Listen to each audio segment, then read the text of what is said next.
రాష్ట్ర వ్యాప్తంగా ఉన్న బ్రాహ్మణులకు ఆర్థికంగా సామాజికంగా అన్ని రంగాల్లో సమాన అవకాశాలు కల్పించాలనే ఉద్దేశంతోనే ఈ నెల 4వ తేదీన విశాఖలోని గురజాడ కళాక్షేత్రంలో బ్రాహ్మణుల ఐక్య సదస్సు విప్రోత్సాహం 2024 పేరిట ప్రత్యేక సదస్సు నిర్వహిస్తున్నామన్న కార్యక్రమ నిర్వాహకులు వివి వామన్ రావు తెలిపారు.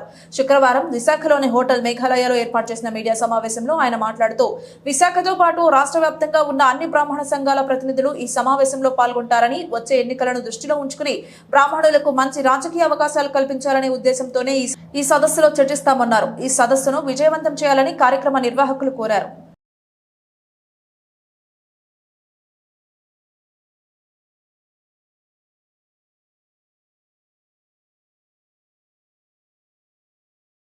నాలుగవ తారీఖున మా విశాఖపట్నంలోని గురజాడ కళాక్షేత్రంలో బ్రాహ్మణ ఐక్య సదస్సు ఏర్పాటు చేయడం జరిగింది.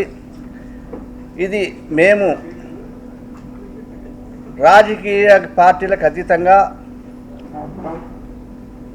బ్రాహ్మణులందరూ ఏకతాటిపై తీసుకురావాలని, బ్రాహ్మణులందరినీ కూడా సామాజికంగా, ఆర్థికంగా, రాజకీయంగా వాళ్ళందరికీ కూడా ఉత్తేజపరిచి ఈ సమావేశంలో ఏర్పాటు చేస్తే మేము ఇందులో తక్కువ కాదు అని మేము మీకు వివరంగా తెలియజేయడం జరుగుతున్నది. బ్రాహ్మణులందరూ కూడా సుమారు 4000 మందిని ఇక్కడ గ్యాదర్ చేయడానికి కోసం మేము ప్రయత్నాలు చేశాము. అవి సఫలీకృతమయ్యాము. ముఖ్యంగా బ్రాహ్మణులలో ఒక పరస్పర సహకార ఒక వ్యవస్థ, అంటే ఒక ట్రేడ్లో ఉన్నటువంటి వాళ్ళు ఇంకొక ట్రేడ్లో, అలాగనే ఒకరికి ఒకరు సహకరించుకుంటూ ఒక మహత్తర శక్తిగా తయారవ్వాలి అనుకున్నప్పుడు దానికి ప్రారంభ సూచకంగా ఒక వేదిక అనేటటువంటిది ఉండాలని, ఆ వేదికని మహావిశాఖ నగర పాలక సంస్థకు మాత్రమే పరిమితం చేస్తూ ఈ విప్రోత్సవం అన్నటువంటిది గతంలో దేశం మొత్తంలో ఉన్నటువంటి బ్రాహ్మణ ప్రముఖులందరూ కూడా విచ్చేశారు 1995లో.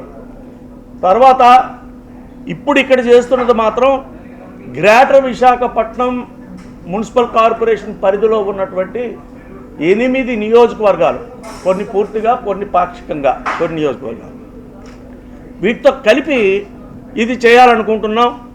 ఇందులో ముఖ్యంగా మేము తీసుకోబోయే నిర్ణయాలు ఏవైతే 4వ తారీఖున మేము తీసుకుంటామో ఆ నిర్ణయాలు ఈ బ్రాహ్మణ జాతి, ముఖ్యంగా జీవీఎంసీ పరిధిలో ఒక పటిష్టమైనటువంటి ఒక వ్యూహంతో మేము ముందుకెళ్తున్నాము.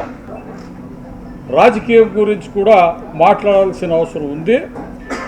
రాను రాను బ్రాహ్మణుల సంఖ్య ఆంధ్రప్రదేశ్ లెజిస్లేటివ్ అసెంబ్లీలో తగ్గిపోతుంది, పార్లమెంట్లోనూ తగ్గిపోతుంది.